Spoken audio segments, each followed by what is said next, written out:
This is a video clip in Final Cut Pro, and if I try to play it, I'll see that the video is not perfectly captured. So let's see how we can rotate this video very easily using Final Cut Pro. At first we need to import, and after importing we need to select the clip which we want to rotate.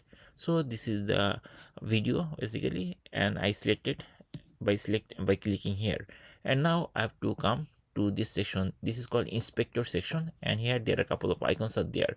We have to click the first icon, which is called show the video inspector, this one, and it will bring these options.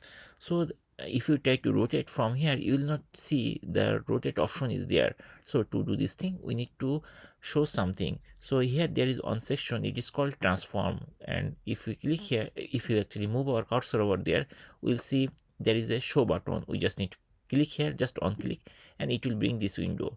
And here one of the option is rotation, and there is some angle we can like rotate using this circle also, but I'm not going to do this thing.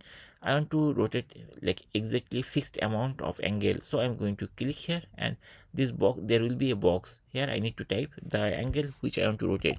So I want to rotate by 180 degree, and I just need to type it, and then after that I have to hit the return key of my keyboard of my Mac basically, and I'm going to press it, and here I see the video is actually perfectly rotated. And that's it. In this way we can easily rotate any video clips or videos in Final Cut Pro.